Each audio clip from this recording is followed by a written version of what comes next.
कितने बज गए? ये रात्रि के 10 बज रहे हैं और उसके बाद भी आप लोग को तो लग रहा है वो सूर्योदय हुआ है।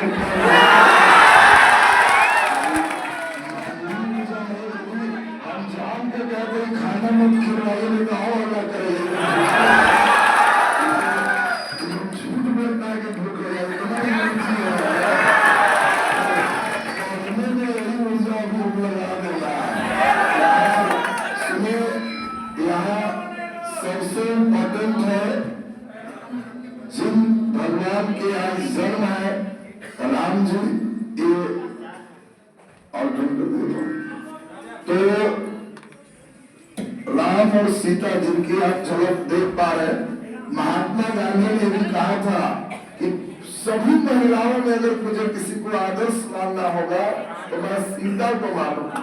और इसका कारण गांधी ने कहा कि इसका कारण यह नहीं है कि सीता हमारे हिंदू धर्म के ग्रंथ में रामायण के पात्र है, इसीलिए मानेंगे कि सीता का जिस रूप में चित्रण है, सीता साधारण महिला नहीं है, राजा जनक की बेटी है, नेपाल के राजा।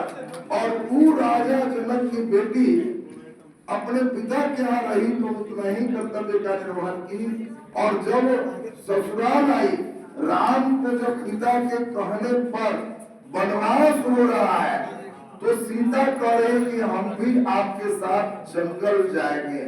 और ये पत्नी धर्म का जो पालन की है, ये तमाम जो उसने अपना कर्तव्य का निर्वहन किया, ये किसी आदर्श से कम नहीं है। आज की कई महिलाएं अगर बोल रही इतना ही कि पिता कहे इसलिए हम करेंगे, तो पत्नी कहेगी तो तू कर, हम महिला चल। और ये सोच लीजिए कि राजा जनक की बेटी कह रही है कि आपकी सेवा जंगल में कौन करेंगे, मैं जंगल जाऊं। ये वही रामायण के आज पात्र की बात हम लोग कर रहे हैं, जिनके भाई ये इसीलिए खुश नहीं है, वो कह रहे हैं कि भाई आपको जंगल जाएगा तो वहां सेवा कौन करेंगे। लक्ष्मण लड़के हुए, भरत उनके भाई जिनके लिए मांग कर रही थी कि तुम्हें को राजा बनना है, वो कह रहे हैं ऐसा राजपाट नहीं चलाएंगे। भाई का अपना चीज पूरे खड़क जो है पादुका चरण रख करके और स्वयं नीचे बैठ के शासन किए। कि क्या आज के डेट में 1% के लोग सोच ले तो हमारा समाज में अभी आज के डेट में इसी की लड़ाई कि छज्जा निकाल दिया, तारी काट लिया, इसकी लड़ाई है। और आज जिस आदर्श का आप लोग चर्चा कर रहे हैं, इसमें एक व्यक्ति अपना पिता के कहने पर छोड़ दे रहा है जंगल 14 साल के लिए। पत्नी कह रही है कि तब आप जंगल तो हम भी जंगल, भाई कह रहा है कि तो राजपाट ऐसा छोड़िए हम भी जंगल।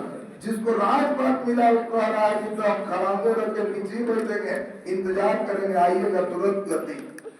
1% भी जो भाई भाई का प्रेम है अगर रहता है, पत्नी का प्रेम अपने पति के साथ ही रहता है, कभी हमारे समाज में दिक्कत नहीं होगी।